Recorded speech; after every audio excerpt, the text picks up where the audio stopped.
I think you have to do what you love. Otherwise, maybe you're kind of wasting your time. Failure is okay.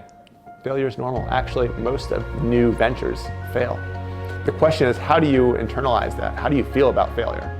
And I think you have to have the attitude that it's a learning experience and it will make you stronger for next time, because it will take longer than you think.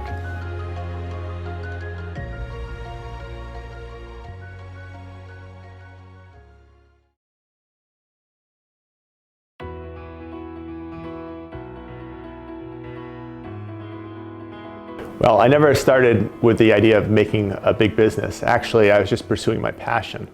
Like most young people, I was really into playing computer games when I was young. And then one day I was homesick from school. And my dad was an electrical engineer, and he had books about computers. And so I just took one of his books and started flipping through it. And I got curious and reading about how to create basic scripts. And this began a hobby that I pursued at the age of 12. Teaching myself how to program and posting my work also on the internet. And I said, if you like my work, please send me $5. And nobody ever sent me $5. But at the age of 14, somebody called me and said, I saw your work and I'd like to pay you $1,000 to create a program for me. And I did the work, and sure enough, 30 days later, I got paid $1,000. And I also got introduced to other people that needed similar work done. And this is what began a business that I ran throughout high school, getting introduced to more and more people, building trust, and ultimately creating software products that I sold almost $1 million worth over about 4.5 years. But more important than the money was the lesson that it taught me. The lesson that I could teach myself kind of all the necessary skills, and that I could build things that other people valued. And based out of that, I knew I wanted to be a lifelong entrepreneur.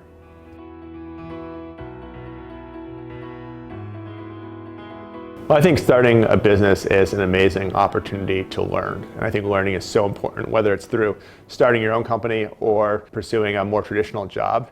Both are opportunities to learn. And if you find yourself not being challenged anymore, that's when you know it's time to move on. I think it's also a really important mindset to have, because most often when you try something new, you fail. And that if you do fail, it's okay. It's expected, and it's a learning opportunity. It makes you better and stronger for next time.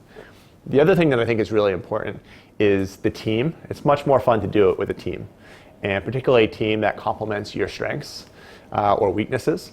The other thing that's really important is having a unique insight. And the more profound the insight, I think the more you're going to be set up for success. In the case of Airbnb, our insight was that there was something special about staying in someone else's home. And everyone else thought that was profound and actually crazy, because they said, how can you trust a stranger in your house? But we had experienced it firsthand, and we believed in this, and eventually we were able to show the world why that was a great experience. So I had 2 jobs after graduating from Harvard before starting Airbnb. The first was kind of a traditional job, and I was just not challenged there. After 7 months, I quit. This is just definitely a place I'm not being challenged, so I have to quit and move on. So I think that was an important lesson. And then 2, I then joined a brand new startup company. After 1 year, the whole company imploded. And so that was disappointing. However, it was actually a great experience, because over the course of that 1 year, I learned a lot of things. I learned how to take a big vision and define a product spec. I learned how to hire a team, and we actually built the product all in a year. So amazing learning experience. Even if it failed, I still learned how to do a lot of practical things that I could then apply to Airbnb. And I think we avoided a lot of mistakes at Airbnb because of some of our past failures. Before we even had the idea, the 3 of us knew we wanted to work together, because we had been roommates living together. And while living together, we noticed 2 things. One is that we all had tremendous work ethic. So after work and on the weekends, we'd be working on our personal projects. We had a lot of passion, and we were willing to work really hard. And that's important when you're thinking about a teammate. You don't want someone who's going to work less hard than you. Second, we had complementary skill sets. I was an engineer, they were designers, and we were helping each other out. So I said, wow, when we work together, we can actually be a team with a full skill set. So based on those 2 premises, we said, let's start a company together. We actually spent 2 months brainstorming ideas until we reflected on the story of Joe and Brian renting out their extra bedroom and hosting designers. And it was based off that idea that was really just a one-time, one-weekend idea that we said, why don't we try to do this for other people in other situations? Why don't we try to make it just as easy to book someone's home as a hotel? And I really liked that because it was using technology to connect people in the real world. And I thought that was super cool. Like, that's a passion of mine, really interesting. So to be able to be excited about the mission and also do it with a team that you really believe in, it was perfect. But it was really organic. It wasn't like we made a business plan. It was really just us three having passion and camaraderie and wanting to do something together. When you're an entrepreneur, there's a tremendous amount of pressure because you're in charge and you're forging a path, but you don't know where you're going. And in fact, it's not easy to start a company. And so everything you do usually doesn't work. And that can create a lot of pressure. And I think that's why it's actually important to have a team of co-founders where you can share that pressure. Because for one person, that would be very lonely, I think. Where you're kind of trusting your leader to make the big decisions. You're doing what you're told. You're also you have a lot of input as well. But it's a different kind of pressure, I think, when you're starting your own company. I think one of the most important things about a good idea is you have to have a unique insight. You have to understand something that no one else does. Because if it was obvious, someone else would have already done it. So you really need a unique insight that's really big and bold and different and profound.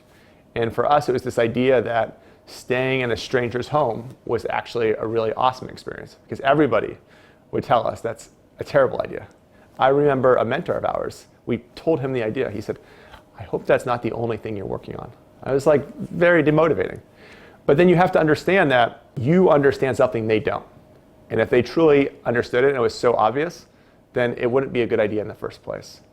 So I think that would be my kind of key piece of advice is if you're going to go do something, make sure it's like big and bold enough to be worth all the effort and time. Well, I think the entire first year was very memorable, largely because it was so painful. I think as an entrepreneur, inherently optimistic, and you just keep thinking, this is going to be the thing, this is going to be the thing. But it ends up being a little bit longer of a pursuit. But that first year for Airbnb was very memorable. At the end of the first year, we almost quit though. At the end of the first year, we had been unsuccessful raising money. We were in the midst of a financial recession. We couldn't get the business to grow. And so we were personally in a lot of financial debt. We looked at each other and we said, well, how do you know when it's time to quit? And we realized, though, that we hadn't actually given it 100% of our effort yet. The reality was we each had side projects. We were doing some consulting. And so we agreed to give it 13 more weeks. And we said, at the end of 13 weeks, after going through the Y Combinator program, if we're not in a materially better place, then we'll know we can quit and we can all say we gave it our best shot. Usually the idea you start with has to evolve a bit. Maybe a little bit, maybe a lot. We evolved our idea. Our original vision was more of a classified site. Later on, it ended up being kind of an end-to-end facilitation of the transaction. I think you have to have the right expectation to begin with, that within your first year, you're not going to be successful. You should have that expectation going in. Because I see many of my friends, after 9 months, it starts getting hard, and then they quit. But that's, I think, too soon to quit. You should have expected that it was already going to be that hard, and give it a little bit more time. That being said, I think you also have to recognize that failure is okay.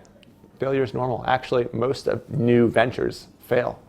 The question is, how do you internalize that? How do you feel about failure?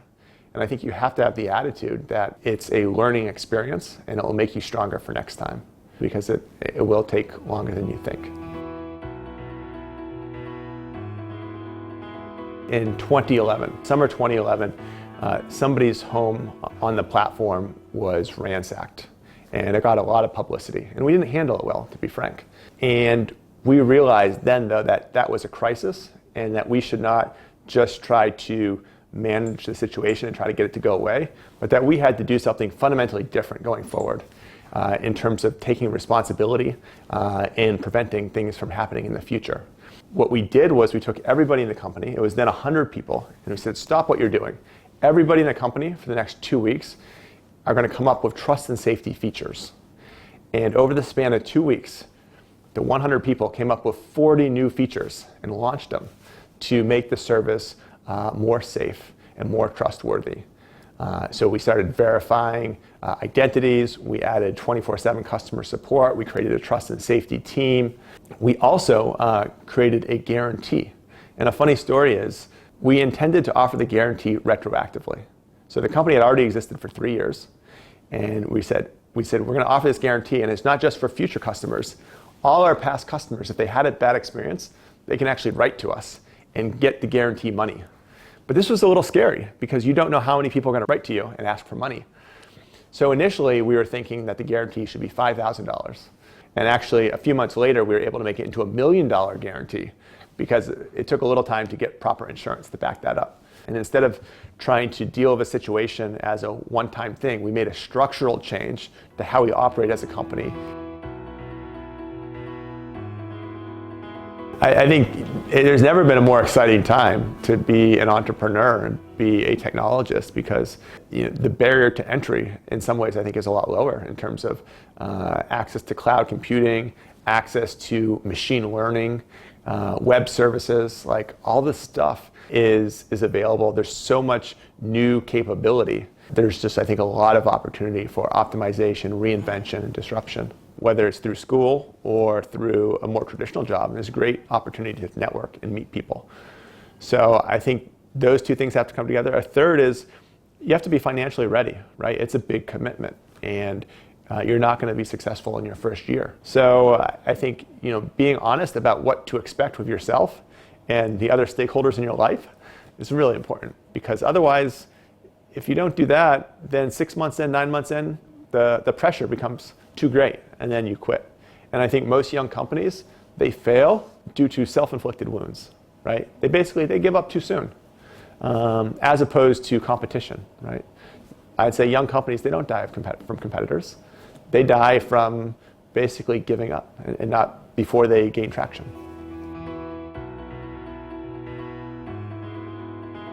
I think you have to do what you love. Otherwise, maybe you're kind of wasting your time. Look, I think if you do what you love, the money will follow your passion. Because if you do what you're passionate about, you'll do it well, you'll do it successfully, and you will most likely be compensated for it.